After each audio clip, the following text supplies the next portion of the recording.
엄마, 저희도 새언니만큼은 아니더라도 좀 남겨주셔야죠. 어차피 주실 유산 좀 빨리 주시면 안 돼요? 이 막대 먹은 것들아. 내가 너희들 뱃속에 넣어주려고 이 피 같은 돈을 벌었냐? 큰애가 뭘 위해 그리 일찍 떠나는지 아냐? 너희 같은 것들 공부시키고 굶기지 않으려고 죽어라 일한 결과야? 둘째와 막내는 억울하다는 듯 혀를 차며 뻔뻔하게 답했습니다. 어머니, 아무리 그래도 이건 너무하잖아요. 저희도 똑같은 자식인데 형수랑 조카만 챙기시겠다고요? 어차피 어머니 가시면 그 돈은 당연히 우리 몫이라고요. 너희 뭐? 내 놈들이 무슨 자격으로 그런 말을 해? 나한테 진짜 가족이 누구였는지 죽기 전에 깨닫고 가려 한다. 너희는 더 이상 내 자식도 내 피부치도 아니니 2번 다시 내 앞에 나타나지 마라. 안녕하세요. 오늘은 남편을 먼저 보내고 남은 새 아이들을 위해 살아온 제 이야기를 들려드리고자 합니다. 그런데 자식들은 제가 평생 피땀 흘려 모아둔 돈에만 눈독을 들이게 되었습니다. 누군가는 속 시원한 복수를 꿈꾸고 또 누군가는 마음 깊이 치유와 위로를 원할지도요. 이 이야기 끝까지 함께 들어주세요. 시작 전 구독으로 격려 한번 부탁드려요. 저는 경상도의 작은 시골 마을에서 태어나 자랐습니다. 5남매 중 넷째로 태어나 부모님의 큰 사랑을 받지도 못하고 그저 조용히 제 할 일을 하는 것이 당연한 것처럼 자랐지요. 저는 집안에서 제일 존재감 없고 별난 구석 없는 아이였습니다. 자연스레 저는 바치며 묵묵히 제 역할을 했습니다. 배움도 사치라 생각하며 잘 안 터라 20살이 되자마자 일찍 시집을 가야 한다는 얘기가 자연스레 흘러나왔습니다. 제게도 그런 때가 찾아왔지요. 처음 만난 남편은 말수가 적고 고지식한 사람 같았어요. 무뚝뚝한 얼굴에다가 덩치도 크고 단단해서 처음엔 겁이 나기도 했지만 한번 웃을 땐 입가에 잔잔히 번지는 미소가 얼마나 따뜻한지 모릅니다. 저 같은 여자가 뭐가 좋으셔서 그러세요? 남편은 당황하며 헛기침을 하더군요. 별거 없지? 뭐. 그냥 내가 그래도 밥 먹여주고 같이 살면 나쁘진 않겠지 싶었어. 그렇게 우리는 나란히 인생을 걸어가기로 결심했고 소박하지만 따뜻한 가정을 꾸렸습니다. 첫째 아들이 태어난 날은 정말 기억에 남습니다. 늘 무뚝뚝하던 사람이 아이가 태어나자 웃음기를 숨기지 못하고 애를 한참 들여다보더니 어느새 눈가가 촉촉해지더군요. 무뚝뚝한 사람이 울긴 왜 울어요? 그저 말없이 애를 감싸 안고 있는 모습이 아직도 잊히지 않아요. 그렇게 둘째 아들, 막내딸까지 태어나며 우리 집안은 아이들 웃음소리로 가득 찼습니다. 큰아들은 남편을 쏙 빼닮아 성실하고 책임감 강한 아이로 자라더군요. 어린 동생들을 잘 챙기는 든든한 모습을 보였습니다. 힘든 시절이었지만 남편과 아이들 덕분에 매일이 힘든 동시에 행복했던 시간으로 남아있습니다. 하지만 남편은 막내딸이 막 국민학교에 입학했을 때 갑작스러운 사고로 세상을 떠났습니다. 빨리 병원으로 가보세요. 큰일 났어요. 저는 허둥지둥 막내를 등에 업고 병원으로 달려갔습니다. 그러나 남편은 이미 저를 기다리고 있지 않았습니다. 묵묵히 우리 곁을 지켜주던 남편이 이렇게 떠나고 저 혼자 남아 아이 셋을 책임져야 한다는 현실이 숨막히게 다가왔습니다. 남편이 떠난 후 저는 단 하루도 쉬어본 적이 없었습니다. 새벽에 간신히 잠깐 눈을 붙이고 나면 또다시 새벽밥을 짓고 아이들을 챙길 시간이 오곤 했습니다. 저는 시장 구석에 있는 국밥집에서 설거지부터 허드레실까지 닥치는 대로 해오며 살았어요. 날마다 몸은 천근같이 무거웠지만 그래도 그 시절을 살아낸 것이 얼마나 다행인지 가끔은 대견하게 느껴지기도 합니다. 남편이 떠난 후 첫째 아들은 제게 큰 힘이 되어 주었습니다. 아직 어린 나이에 아버지를 잃었으니 누구보다 슬프고 힘들었을 텐데도 그 아이는 늘 묵묵히 제 곁을 지켜주었죠. 첫째 아들은 마치 가장이라도 된 듯 저를 도왔습니다. 동생들이 학교에서 돌아오면 숙제를 챙기고 싸움을 하거나 속을 썩이는 일이 있으면 제 대신 단단히 꾸짖어 주었어요. 어떻게 내 아들이 저리 듬직하게 자라주었을까 하는 생각이 들며 저는 늘 고맙고 미안한 마음뿐입니다. 아들이 중학교 졸업을 앞둔 어느 겨울날이었어요. 마침 담임 선생님이 저희 집에 찾아오셨습니다. 경우가 고등학교에 가면 잘 될 겁니다. 이렇게 성실하고 공부도 잘하는 아이가 공장으로 나가는 건 너무 아깝습니다. 저라도 어떻게 도움을 드릴 수 있는지 알아보겠습니다. 어머니, 다시 생각해 보세요. 저는 고개를 숙이며 한숨을 내쉬었습니다. 지금 상황에서는 참으로 막막하기만 했거든요. 그날 저녁, 아들은 저와 무거운 대화를 나누고자 저를 마주했습니다. 엄마, 저도 고등학교 가고 싶어요. 가서 공부도 열심히 하고 싶고요. 그런데 지금 우리 집에 그런 여유가 없잖아요. 지금 고등학교 가면 그 등록금이랑 학비 마련하려면 엄마가 지금보다 더 힘들어야 한다는 거. 저는 한동안 아무 말도 하지 못했습니다. 아들은 한숨을 내쉬며 이어 말했습니다. 공장에 들어갈게요. 그러면 둘째랑 막내는 고등학교 보낼 수 있을 거잖아요. 빨리 일 시작하면 집안에 조금이라도 보탬이 될 테니까 그게 지금 제가 할 수 있는 일인 것 같아요. 아들아, 그래도 엄마는 내가 공부해서 훌륭한 사람 되고 큰일 하기를 바라는데. 엄마, 괜찮아요. 공부는 언제든지 할 수 있잖아요. 엄마는 내가 공부해서 더 나은 삶을 살았으면 좋겠다. 엄마, 저도 더 나은 삶을 위해 이렇게 하는 거예요. 이렇게 해야 엄마도 동생들도 더 나은 삶을 살 수 있잖아요. 우리 집의 현실은 누구도 어쩔 수 없는 것 같았습니다. 그렇게 큰아들은 어린 나이에 가족을 위해 고등학교 진학을 포기하고 공장에 들어가게 되었습니다. 그렇게 일터에 나가면서 붙들어 둘째 아들과 막내딸이 고등학교를 무사히 졸업하고 대학까지도 꿈꿀 수 있었죠. 저는 시장 한편에서 국밥집 설거지부터 허드레실까지 닥치는 대로 해오며 살았어요. 그렇게 몇 년을 일하다 보니 주인이 몸이 아파 가게를 정리해야 할 상황이 되었습니다. 마침 국밥집이 시장 끝자리에 있다 보니 가게를 인수할 사람도 마땅치 않았고 저를 오래 봐왔던 주인이 운 좋게 헐갑에 넘겨주기로 하더군요. 운이 좋았죠?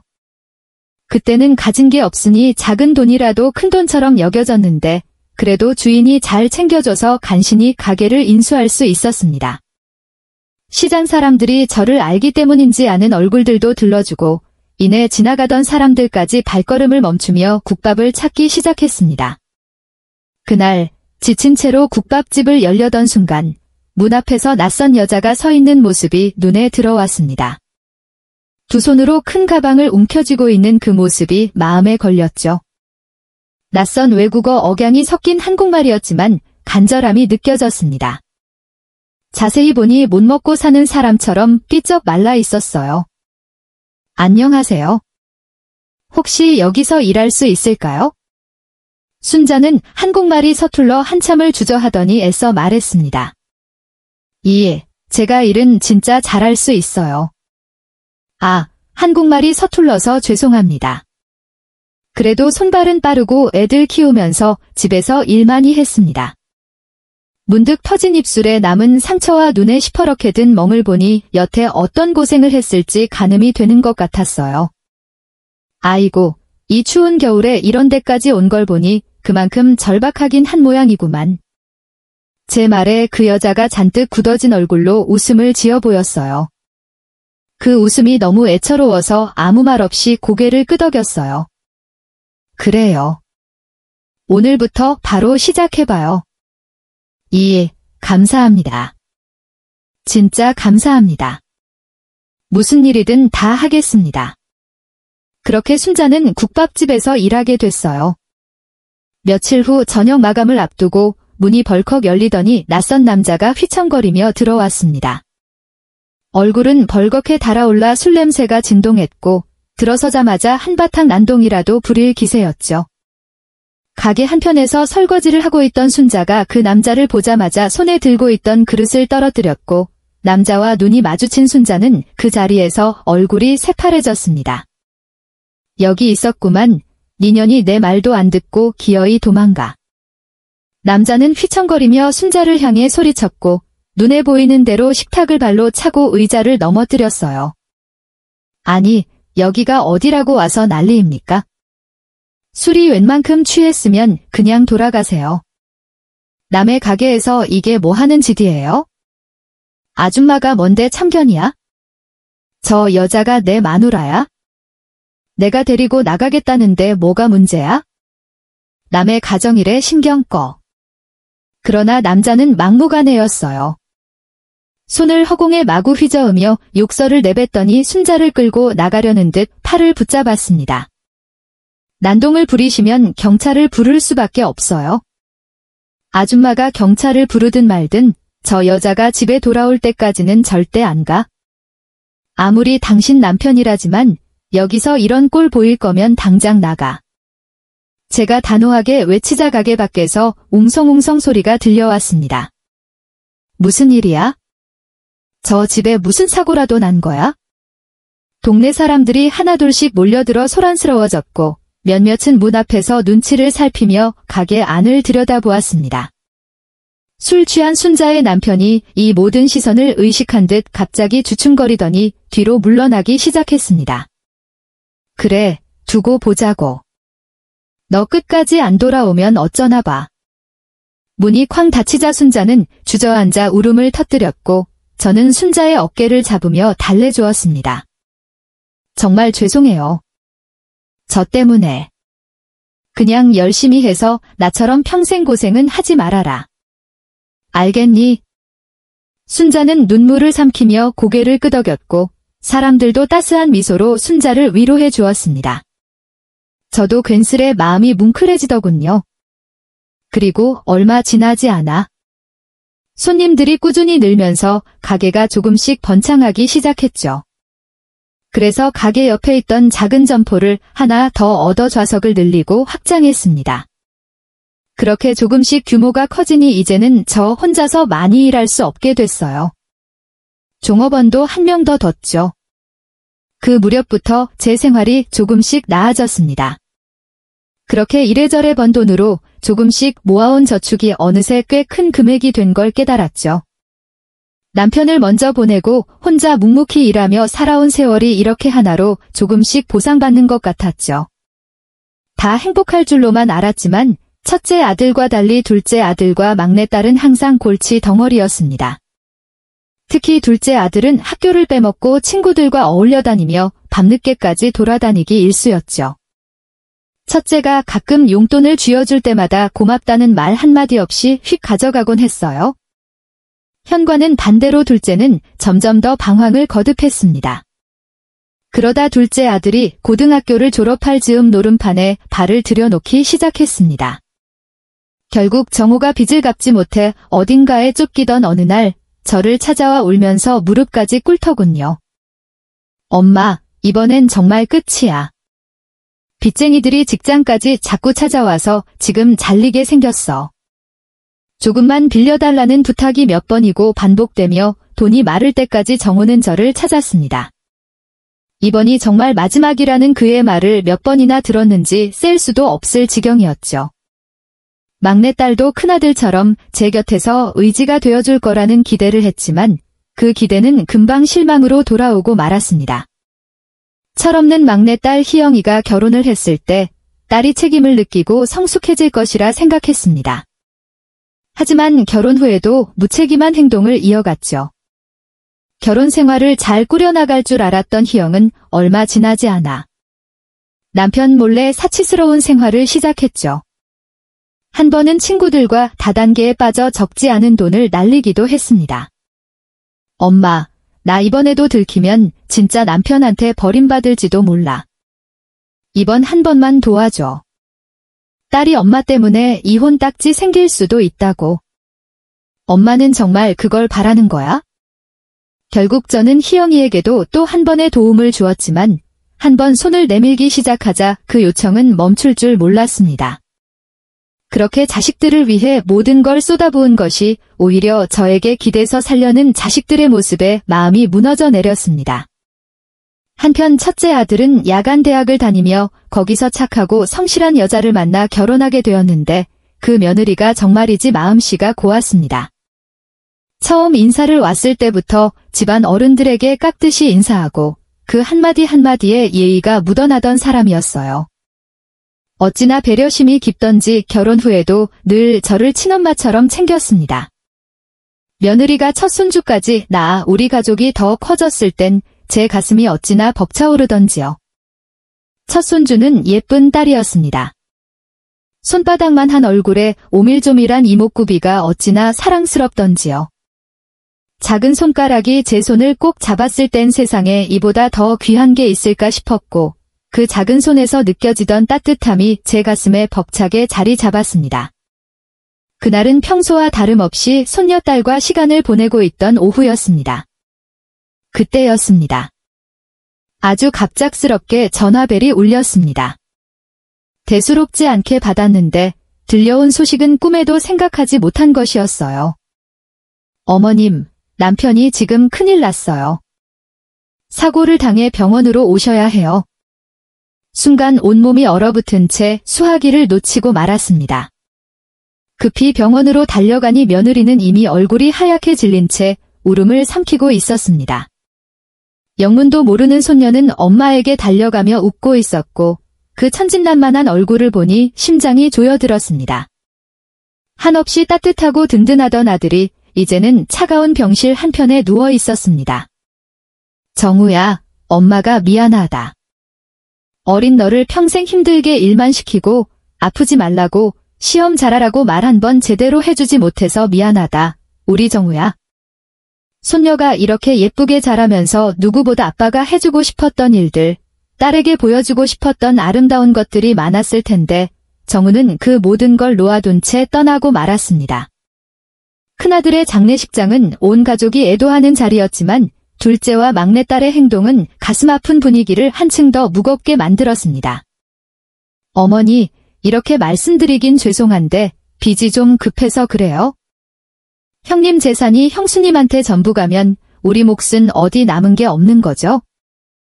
혹시 형수님 모르게 부조금 200만 원만 빌려가면 안 될까요? 형수님한테 금방 갚을게요. 네가 지금 형 장례식에서 무슨 소리를 하고 있는 거냐? 빚쟁이들이 자꾸 찾아와서 미치겠는데 엄마가 좀 봐주시면 어떨까 싶어서. 제가 오죽하면 그렇게 말해요. 그냥 가져가는 게 아니고 빌리는 거라니까요. 그 말을 들은 친척들이 고개를 저으며 수군거리기 시작했고 슬픔이 가득한 장례식장은 소란스러워졌습니다. 정말 너희들에겐 이 엄마의 마음보다 돈이 더 중요한 거니?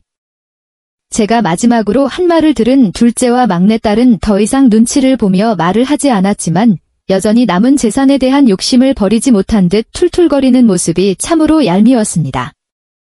며느리는 이곳에 남는 게 힘들었던지 손녀딸을 데리고 친정으로 내려갔습니다. 시간이 흐르며 저는 몸이 점점 쇠약해짐을 느꼈습니다. 오랜 시간 국밥집도 이제는 그마저도 힘에 부쳐 직원들에게 일을 모두 맡기고 집에서 쉬기로 했습니다. 며칠이 지나도 몸살이 가시지 않아 결국 병원에 발걸음을 옮겼습니다. 검사 결과를 듣기 위해 의사 앞에 앉아있던 그 순간 모든 것이 무너지는 듯한 충격을 받았습니다. 환자분은 지금 암에 걸리셨습니다. 대장암 말기인데 안타깝지만 이미 많이 진행된 상태입니다. 암이라고요? 선생님, 얼마나 진행된 건가요? 아직 치료는 가능한가요? 현재 암이 여러 장기로 이미 전이된 상태입니다. 치료를 한다고 해도 암세포를 모두 제거하는 건 거의 불가능에 가깝습니다. 사실상 완치는 어렵고 시간이. 그럼 제게 남은 시간이 얼마나 된다는 건가요? 현재로선 정확히 알 수는 없습니다. 정밀 검사를 받아야 정확한 진단이 가능합니다. 다만 치료를 받으셔도 6개월에서 1년 정도가. 어머니께서 평소 체력이 좋으셨다면 조금 더 연장될 수 있지만 그 이상은? 최대한의 치료 방법을 함께 고민해 볼 수는 있지만 치료가 고통스러울 수 있습니다. 통증 완화 쪽으로 생각해 보시는 것도 좋은 방법일 수 있습니다. 내가 암이라니. 한 푼, 두 푼 모아서 일만 하고 살아오던 시절이라 건강검진은 사치였습니다. 병원에서 암 진단을 받고 돌아온 후 여러 생각이 가슴을 찔렀습니다. 힘들게 일군 국밥집이 눈에 아른거리고 떠오른 사람은 딱 하나, 순자였습니다. 내 고단했던 시절을 닮은 순자. 다음 날 저는 조용히 순자를 불러 앉혔습니다. 순자야, 이제 이 가게를 내가 맡아주면 좋겠어. 사장님, 갑자기 무슨 말씀이세요? 제가 어떻게 이 가게를? 사장님은 아직 일하셔야죠. 순자야, 사실은 나 많이 아프다. 오래 버티기 힘들 것 같아. 이 국밥집, 내 손때 묻은 이 공간을 아무에게나 맡길 순 없잖아. 이를 내가 지켜줬으면 좋겠어. 사장님, 어디 많이 아프신 거예요? 응, 순자야, 나 암이래. 벌써 많이 진행돼서 이제는 크게 손 쓸 수가 없다는구나. 오래 머무르긴 힘들 거라네. 순자는 그 말을 듣고 눈이 커지더니 입술을 꼭 다물고는 고개를 숙이며 눈물을 참으려는 듯 애써 떨리는 목소리로 물었습니다. 제가 어떻게든 사장님이 저한테 베풀어 주신 은혜만큼 저도 힘이 되어드리고 싶었는데. 사장님, 그동안 이렇게 아프신 줄도 모르고. 그때 사장님이 안 계셨다면 저 혼자서는 그 추운 겨울을 어떻게 살아냈을지. 남편한테 도망쳐 나왔는데 한국말도 서툴고 얼굴에는 시퍼렇게 멍이 들어있으니 다들 저를 멀리했거든요. 그런데 사장님이 저를 받아주셨잖아요. 저 지금까지 살 수 있었던 건 다 사장님 덕이에요. 그 은혜에 값지지도 못했는데. 그녀의 말에 저도 모르게 목이 메었습니다. 한동안 말없이 서로를 바라보며 깊은 한숨만 내쉬다가 말했습니다. 내가 우리 가게에 와줘서 정말 큰 도움이 됐다. 내가 오고 나서부터 가게가 더 잘 되기 시작했어? 내가 복을 받은 거지? 내가 복덩이야. 그래, 진짜 복덩이 같아. 순자는 조용히 웃으며 눈을 닫더니 제 손을 꼭 잡아왔습니다. 살면서 복덩이라는 말을 들을 수 있을 거라고는 상상도 못했어요. 사장님, 저 은혜 갚고 싶습니다. 너도 어려운 길을 걸어왔잖아. 정말 저 같은 사람한테 맡기셔도 돼요? 제가 잘할 수 있을까요?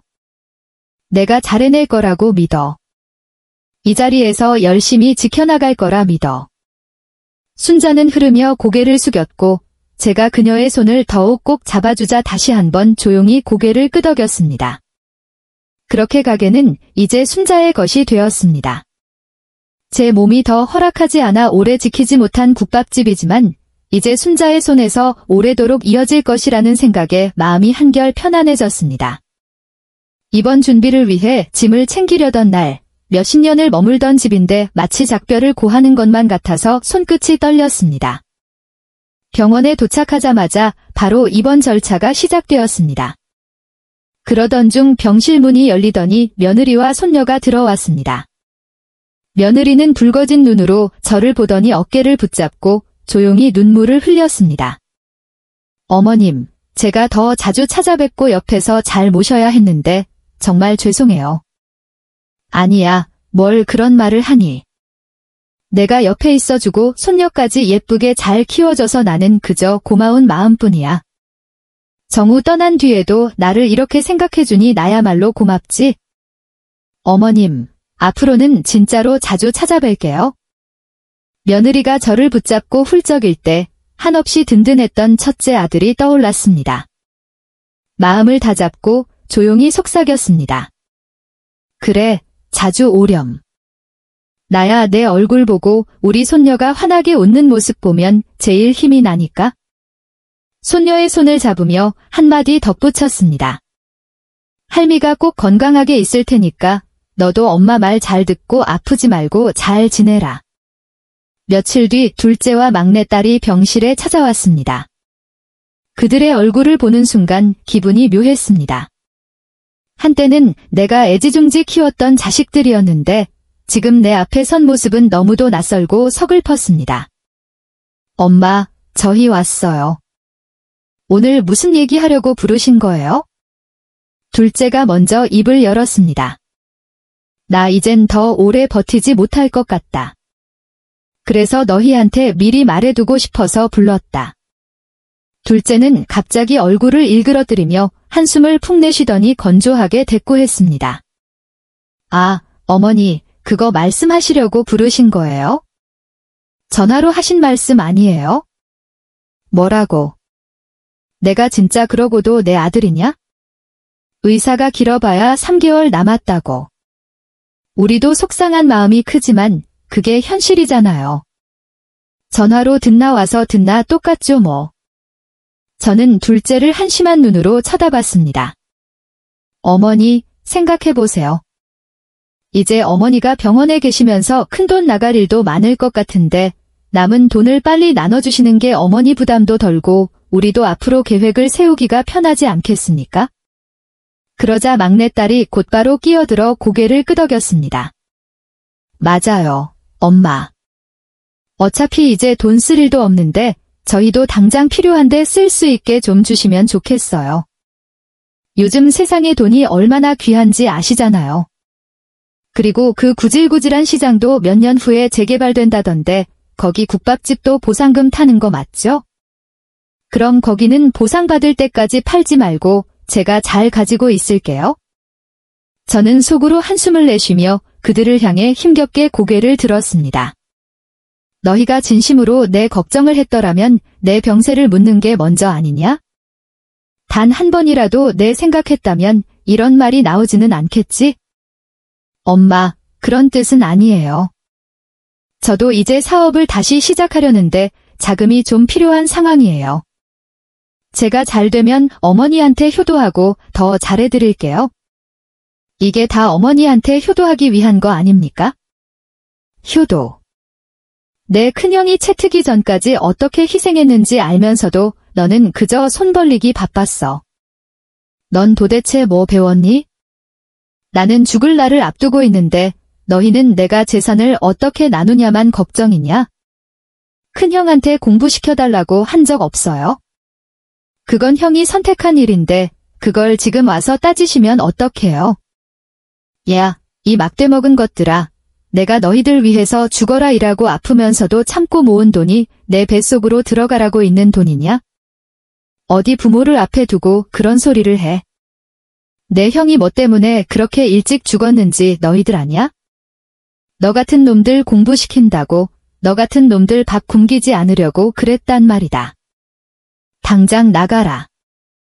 한참 저를 뚫어지게 보더니 둘째가 어이없다는 듯이 혀를 차며 말했습니다. 그래요. 어머니가 그렇게까지 나오시면 뭐 저희도 어쩔 수 없죠? 나가겠습니다. 어차피 그렇게 되면 변호사라도 불러서 어떻게든 유산 찾아낼 테니까요. 그들은 끝까지 뻔뻔하게 돌아서며 나가버렸고 병실 문이 닫히는 소리가 참으로 서늘하게 울려 퍼졌습니다. 그때 제 머릿속에 문득 스쳐 지나간 얼굴이 있었습니다. 바로 큰아들의 며느리였죠. 큰아들이 떠난 뒤에도 한결같이 저를 돌보고 힘들 때마다 와주던 그 따뜻한 아이, 그 애가 정말 제 가족 같았고 아들이 남기고 간 유일한 진짜 가족이라는 생각이 들었습니다. 다음 날 아침, 저는 결심을 굳혔습니다. 지금까지 쌓아둔 재산을 어떻게 나눌지 뚜렷한 계획이 떠올랐죠. 며칠 후 병실 문이 조심스레 열리더니 제 변호사가 들어왔습니다. 안경에 깔끔한 정장을 입은 그는 서류 가방을 들고 제 옆으로 다가와 작은 웃음을 지으며 인사했습니다. 어르신, 많이 불편하시진 않으신가요? 이 나이에 다 그런 거죠? 고생하셨소. 여기까지 오느라. 변호사는 제 옆에 앉아 서류 가방을 열었습니다. 가방에서 여러 서류와 노트를 꺼내며 이야기를 시작했죠. 어르신, 유산 관련해서 상담을 진행하신다고 들었습니다. 혹시 상속에 대해 특별히 계획하고 계신 부분이 있으실까요? 저는 잠시 고민하듯 고개를 끄덕이다가 고요히 눈을 감고 말을 꺼냈습니다. 어차피 제가 얼마 남지 않았으니 제 뜻대로 하고 싶어요. 네, 어르신, 어떤 방식으로 재산을 분배하고 싶으신지 말씀해 주시면 됩니다. 큰 며느리와 손녀에게 집과 남은 생활 자금의 일부를 남겨주려고. 변호사는 고개를 끄덕이며 메모를 하기 시작했습니다. 큰 며느리에게 일정 자산을 남기는 것 확인했습니다. 그리고 나머지 재산은 어떻게 하시겠습니까? 나머지는 기부하고 싶습니다. 둘째와 막내에게는 한 푼도 남기지 않을 겁니다. 변호사는 제 말에 놀란 듯 한동안 말을 잇지 못하다가 조심스럽게 물어보았습니다. 자녀분들에게 아무것도 남기지 않으신다면 나중에 불만이 나올 수도 있습니다. 며느리와 자녀분이 소송을 할 수도 있고요. 그 아이들에게 주는 돈이 오히려 해가 될 뿐이에요. 차라리 그 돈이 더 필요한 이들에게 쓰일 수 있도록 기부하는 것이 저로선 더 마음이 편해요. 그렇다면 며느리와 손녀분 앞으로 가는 유산은 생전증여로 진행하시면 좋습니다. 어머님께서 살아계실 때 미리 증여를 맞춰두면 상속세 부담이 줄어들고 둘째와 막내가 유류분 청구를 하더라도 최대한 방어할 수 있게 됩니다. 그럼 준비해 주실 수 있나요? 물론입니다. 어르신, 서류 정리부터 계약서까지 차근차근 진행하겠습니다. 기부는 보유권의 어린이들의 미래를 위해 써주세요. 알겠습니다. 제가 옆에서 도와드리겠습니다. 저는 마지막으로 고개를 끄덕이며 깊이 감사 인사를 전했습니다. 변호사가 나간 뒤 잠시 병실 안은 조용해졌습니다. 곧 며느리가 병실 문을 조심스레 열고 들어왔습니다. 양손 가득 제가 좋아하는 음식들로 가득한 가방을 들고 사뿐히 웃으며 어머님, 오늘은 좋아하시는 반찬 좀 싸왔어요. 입맛 없다고 하셨잖아요. 며느리는 환한 웃음을 지으며 정성껏 싸온 반찬들을 병실 탁자 위에 하나씩 꺼내 놓았습니다. 멸치 고추 볶음, 나물무침, 명태조림에 제가 좋아하는 탕국까지. 아가, 이렇게까지 안 챙겨도 된다니까? 어차피 입맛이 없어서 많이 못 먹을 텐데. 어머님, 이럴 때일수록 잘 드셔야죠. 며느리는 싱긋 웃으며 한껏 기운을 북돋아 주려는 듯 했습니다. 한동안 그녀가 차린 음식을 바라보다가 저는 조심스럽게 입을 열었습니다. 며느리야, 내가 얼마 전에 변호사를 불렀어. 나중에 내가 너랑 수민이한테 남겨주려고 정리 좀 해놨지 뭐야? 순간 며느리는 놀란 표정으로 저를 바라보았습니다. 어머님, 그런 거 안 주셔도 돼요? 어머님이 건강하게 오래 사시는 게 제일 중요한 거려. 괜히 부담 주시는 것 같아서 어머님 마음만으로도 충분해요. 그러지 마라. 이건 할미의 마지막 소원이라 생각해줘야지. 내가 남길 수 있는 게 많지는 않지만 그래도 그동안 내가 보여준 정성에 보답하고 싶은 마음이야. 며느리는 무겁게 고개를 숙였습니다. 그리고 한동안 아무 말이 없었습니다. 어머님, 이렇게까지 해주실 필요 없습니다. 그냥 저희와 수민이 곁에 두시고 편안하게 지내주시면 돼요. 알지, 내 마음도 알지. 그래서 더 해주고 싶구나. 너와 우리 손녀딸이 앞으로라도 조금이라도 편하게 살았으면 좋겠다. 그게 먼저 간 우리 큰아들도 바라는 일이야. 어머님, 감사해요. 며느리는 그제야 말을 잇지 못하고 고개를 푹 숙였습니다. 며칠 후 둘째 아들과 막내딸을 병실로 불러 재산 분배에 대한 이야기를 꺼냈습니다. 평소 연락도 뜸하던 둘째와 막내딸은 재산 이야기를 듣자마자 병실 문을 박차고 들어왔습니다. 뻔뻔하게도 얼굴에 억울함을 가득 담은 채로요. 어머니, 왜 우린 빼놓고 형수한테만 그 많은 돈을 주시는 건데요?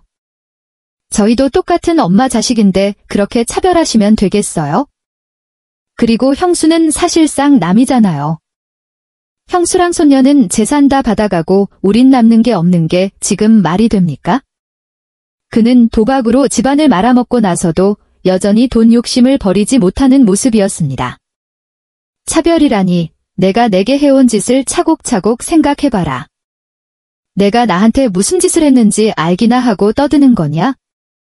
그건 다 어머니가 도와주셨으면 해서 그런 거지. 아들이 잘 살기를 바라는 마음으로는 당연히. 그리고 저도 아버지가 돌아가시고 어린 나이에 힘들게 자랐잖아요.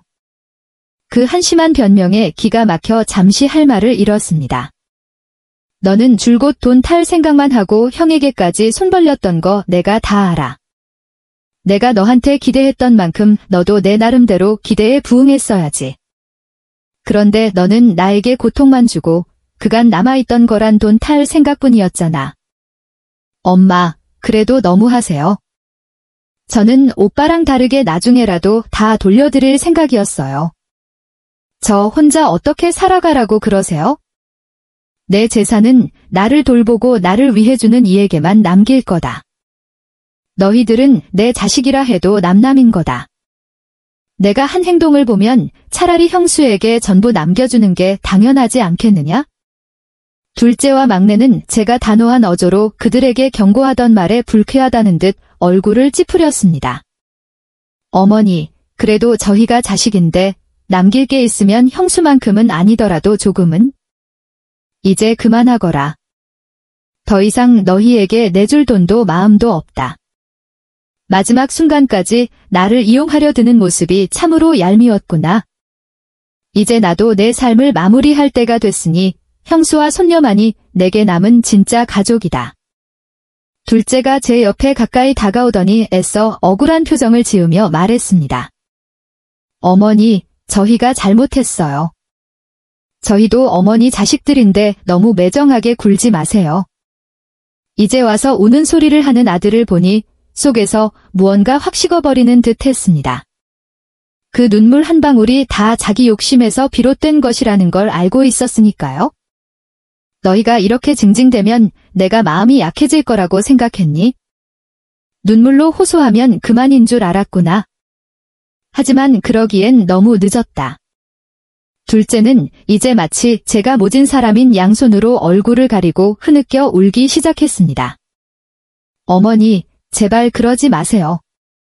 저도 한때는 어머니 기대에 부응하려고 노력했던 적이 있잖아요.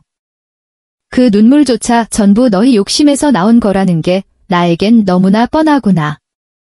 그러니 다시는 나한테 잘못했다고 애원하지 마라. 아무리 발버둥쳐도 내가 너희에게 남길 재산은 없다. 알아들었니? 둘째와 막내딸은 대꾸할 말이 없다는 듯 입을 다물었고 분노와 억울함에 휩싸인 채 병실 문을 쾅 닫고 나갔습니다. 병실 문이 닫히고 텅 빈 방에 혼자 남으니 오히려 속이 후련해지더군요. 마지막까지 오직 돈에만 집착하는 그들에게 줄 것은 없다는 사실이 이제는 확실했습니다. 이제야 마음 깊숙이 묶였던 짐을 내려놓고 홀가분하게 제 인생을 마무리할 수 있을 것 같았습니다. 사장님, 저도 이제 가게 일에 조금씩 익숙해져서 여기로 자주 올 수 있어요. 지금까지 저에게 해주신 고마움을 갚고 싶습니다. 사장님이 편히 쉴 수 있도록 옆에서 돌봐드리고 싶어요. 순자의 진심 어린 제안에 마음이 울컥했지만 저는 고개를 저으며 손사래를 쳤습니다. 아이고, 뭐가 아깝다고 내 병수발에 시간을 낭비하려고 하냐? 나는 이미 마음의 준비를 하고 왔다. 이제 남은 날들만큼은 나도 좀 여유롭게 나 자신을 돌보면서 정리하고 싶구나. 잠시 순자의 얼굴에 서운한 기색이 보였지만 제 단호한 표정을 보고는 고개를 끄덕이며 받아들였습니다. 그 후로도 며느리와 순자는 저를 위해 매일같이 병실을 찾아와 말동무가 되어 주었습니다.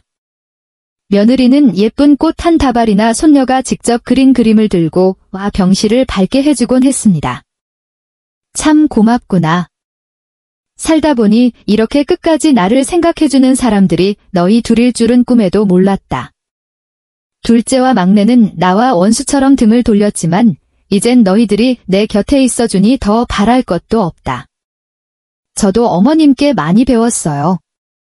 어머님께서 저를 가족으로 품어주신 덕에 저희도 이 자리까지 올 수 있었어요. 저는 미소를 지으며 두 사람을 바라보았습니다. 두 사람과 함께하는 시간이 세월이 만들어준 보석 같은 순간임을 새삼 느낄 수 있었습니다. 이제 진짜 가족과 함께 여유롭게 마무리할 수 있다는 이 평온함이 저에게는 무엇보다 큰 선물입니다. 그리고 저는 그들에게 또 제 인생에 고개 숙여 감사하며 긴 여정을 마무리할 준비가 되었습니다. 지금까지 저희 긴 이야기를 들어주셔서 정말 감사합니다. 이 채널에서는 이런 소중한 삶의 이야기를 나눌 수 있는 이야기를 전해드리고자 합니다.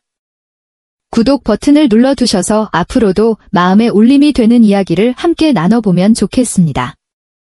여러분의 인생에도 따뜻한 추억들이 가득하기를 바라며 감사합니다. 구독 부탁드립니다.